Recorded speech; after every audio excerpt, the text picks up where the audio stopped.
Bagfuel, baby. Because you from uptown and You from the Bronx? yeah, where he's from though. Okay.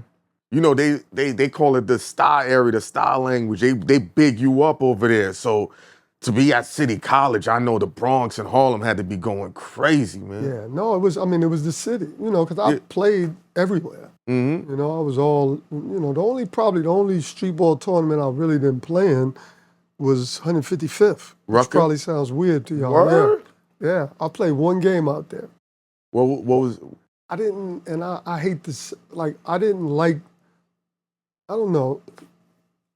Fancy stuff, throwing it off your head, throwing it between Even though your you legs, can do all of that? But you was doing all of that naturally. No, I never, but I'm not, I don't, you know how, like, if you're a New Yorker, right, you were born and bred just because you were there and a part of it. You were born and bred to, like, I want to show you up. Yeah.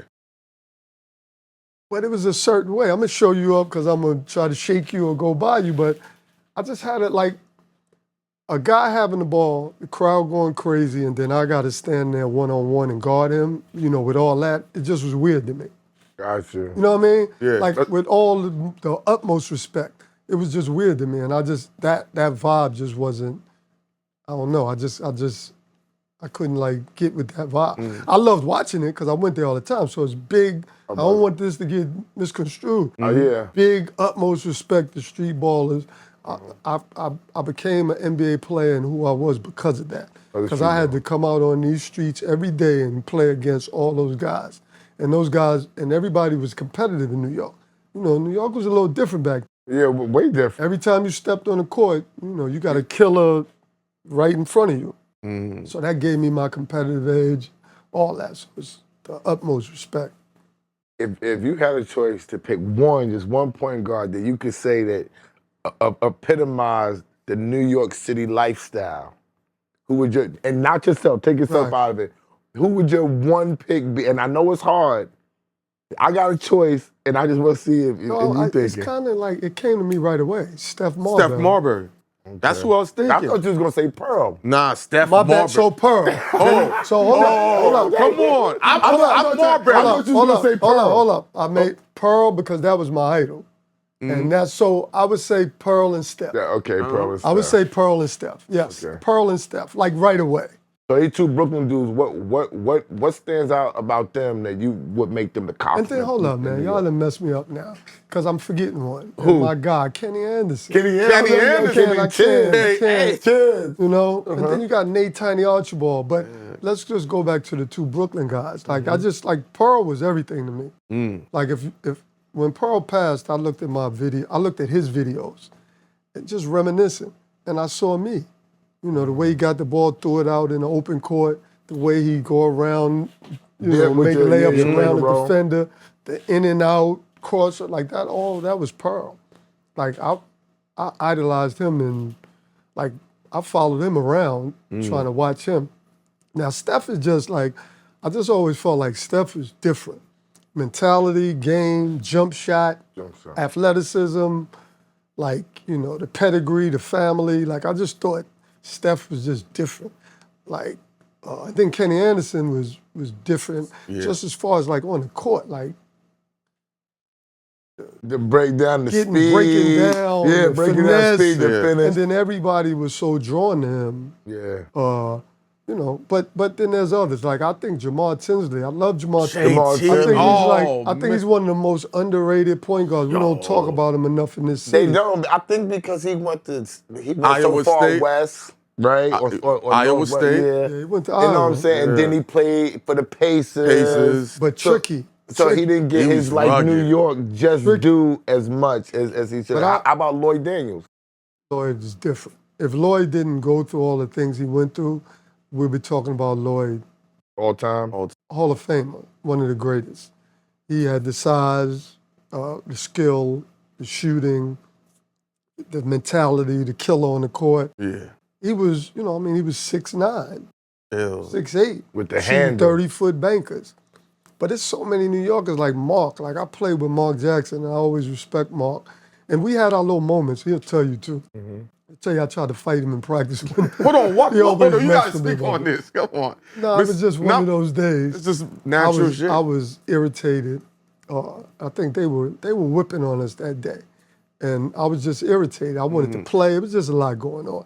And I just remember every time he tried to go off the ball screen, I just hit him, just knock him off the ball screen. But Mark is so like mature and professional that it ain't really phase him. And I think I was irritated because I couldn't phase him. You know what I'm saying? Yes. I wound up getting kicked out of practice and all that. But Mark is like, you know, eyes behind his head, leader. You know, Mark was special. You know, Kenny Smith, speed, Kenny the athleticism, Jet. the jump shot. He honed his game in to fit and win championships. It's so many. Skip, who you know, who I have to give a lot of respect to because he was a street baller or considered that, and then he had to figure out how to go to college, and then how to come into the pros and adapt. Be a pro. And be a pro, but have his swag. And I watched him in the beginning with Milwaukee, where it was a struggle. You know, I think it was George Karl. Yeah. So it was a struggle. And then all of a sudden you see him in the finals, like competing, you know, doing With his Orlando, thing. right? With Yeah, Orlando. So, and then he was in Houston, like, you know, so I'm a New Yorker, so I respect all New Yorkers. That's NBA players, street ballers. I'm not into the, like, figuring out who's who. Like, I think we all did something special. And then the great Nate Tiny Archibald, who is my first pro, right? Because I walked in Mitchell Gym, and Nate Tiny Archibald was from Patterson Projects, and he had his own court, like his own basket, the little small basket where you had to, like, it had to go right in. And I watched him play. I watched his demeanor. So there's a lot of greats, and I know I'm speaking of point guards, but there's so many others. You know, as you built up in the league, you know, hindsight's 2020, so you didn't have time to probably pay attention, but when the Knicks and the Bulls were going at it and you and Mark are gone by then, you ever look and say, yeah, because I'm like, if they had them too, you know, I think y'all could have beat Jordan one of them series, or am I bugging, as? To me, it ain't even about if they was beating Jordan, just to have two New York boys representing the Knicks on the court competing. Would have been a totally different And this ain't a feel. slight to Doc Rivers or Derek Harper, but or even John Starks. It's not, but Mark and Rod is two of the most beloved basketball players in New York City.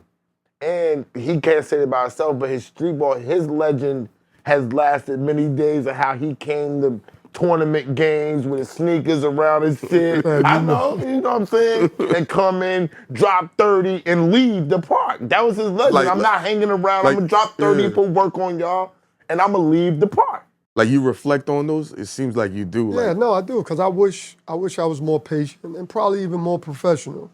Because I think if I would have stayed the course a little longer, I think they would have seen that me and Mark could play more. And then at the end of the day, you can get another guard.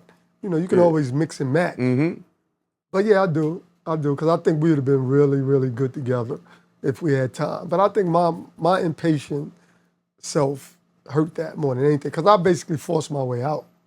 Yeah. Because I wanted my own But didn't they trade team. Mark first, though? No, they traded me first. Trade him first. So this is Shit, I thought they traded Mark first. Well, I'm gonna tell you why you thought that, and this is the crazy part. They traded me for Mo Cheeks, and when they got Mo Cheeks, they sat Mark. Wow. So now Mark is sitting on the bench. I'm in San Antonio starting, but so why did you do that? What was the point? Right. So then that kind of was the ending for the start of the ending for Mark, but that was weird.